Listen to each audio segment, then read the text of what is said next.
Good morning all of you. कैसे हो बेटे आप सब? आशा करती हूँ कि आप घर पर कुशलतापूर्वक होंगे। आज बेटे हम 11th क्लास में अभिव्यक्ति और माध्यम जो बुक है उसमें हम चैप्टर नंबर 3 को आज स्टार्ट करेंगे। इससे पहले हमने फर्स्ट और सेकंड चैप्टर ऑफलाइन क्लास में कंप्लीट कर लिए हैं, तो आज हम इसमें चैप्टर नंबर 3 स्टार्ट करेंगे।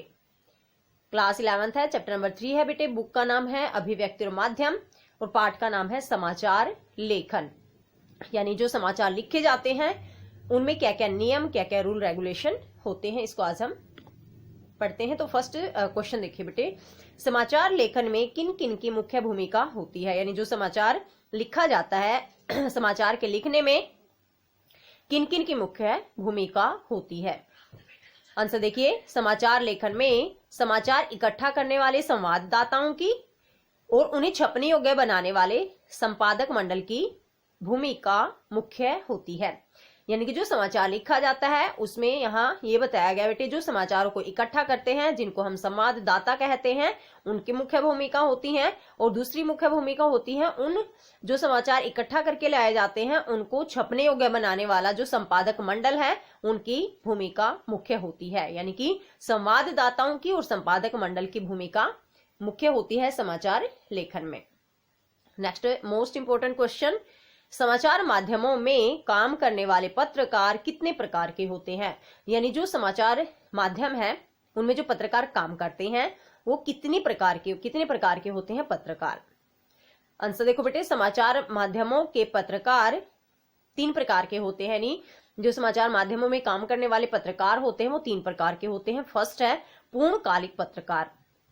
पूर्णकालिक यानी पूरा समय, इसका अर्थ यही हुआ यानी कि ये पत्रकार किसी विशेष समाचार संगठन के लिए नियमित काम करने वाले वेतनभोगी पत्रकार होते। मान लीजिए कोई दैनिक भास्कर अखबार में कोई पत्रकार काम कर रहा है तो वह सिर्फ दैनिक भास्कर अखबार में ही काम करे और उसको मंथली सैलरी, मतलब उसकी फिक्स हो कि आपको मंथ में इतनी सैलरी मिलेगी, वे होते हैं पूर्णकालिक पत्रकार।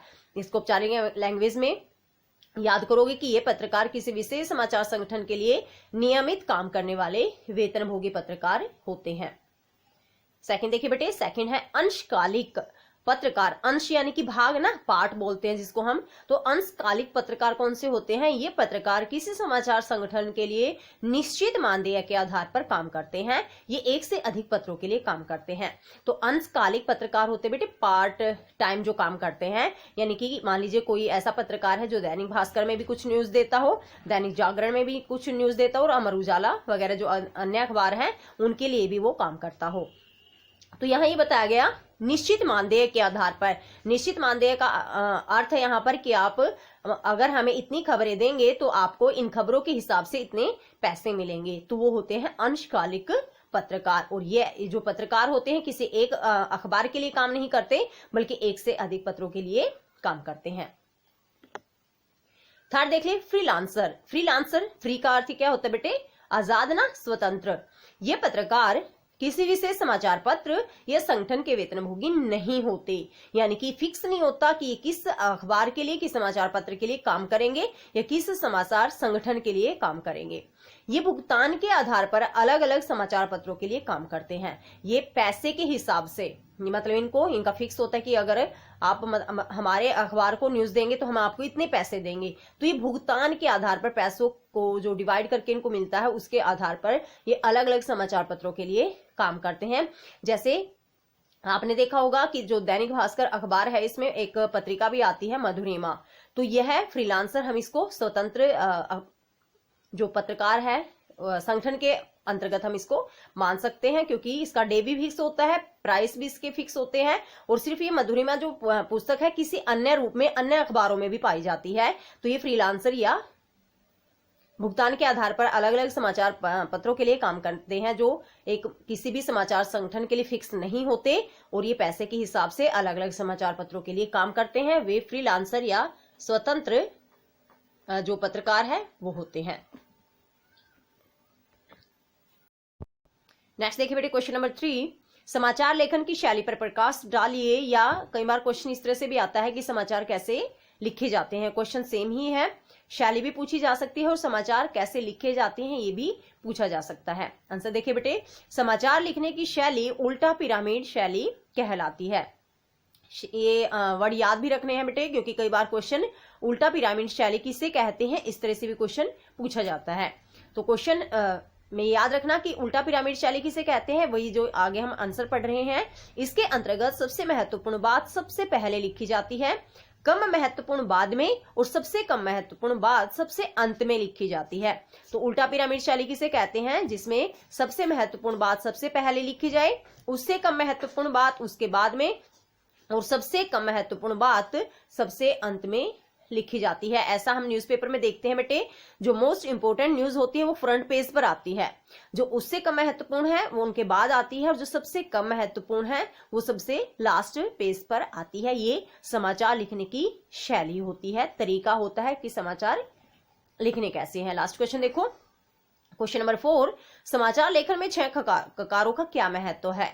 ये जब समाचार लिखा जाता है तो उसमें 6 ककार मुख्य रूप से काम करते हैं। तो ये 6 ककार कौन कौन से हैं, क्या, कब, कौन, कहां, कैसे और क्यों। ये 6 ककार मुख्य रूप से समाचार लेखन में काम आते हैं। इसमें मुख्य बात क्या है बेटे, जब आप ये 6 ककार याद करोगे, इसमें ये 6 ककार एज इट इज ही याद करने हैं, क्या, कब, कौन, कहां, कैसे और क्यों। किसी भी समाचार में पूर्ण संतुष्टि तभी मिलती है जब इन 6 ककारों का उत्तर दिया जाता है। सबसे पहले जब खबर छपती है, क्या हुआ, कब हुआ, वहां पर कौन कौन था, घटना कहाँ घटित हुई, घटना कैसे घटित हुई, और घटना घटने का कारण क्या था, यानी कि क्यों घटित हुई। ये 6 ककार जब भी कोई खबर छपती है, इन 6 ककारों का मुख्य महत्व होता है। आप न्यूज पढ़कर देखना, ये 6 ककार ही हर एक खबर में मिलेंगे। क्या हुआ था, कब हुआ था, कौन था वहां पर, कहाँ घटना घटित हुई, घटना कैसे घटित हुई, और घटना क्यों घटित हुई। इन जब 6 ककारों का जवाब मिल जाता है तभी जो समाचार है वो पूरा माना जाता है। यहाँ पर आप समझ सकते हो, स्टार्टिंग में क्या, कौन, कब, कहाँ है। देखो आगे पीछे तो हो सकते, लेकिन स्टार्टिंग के 4 ऐसे ही रखने आपको, और ये याद रखना कि लास्ट में कैसे और क्यों आता है।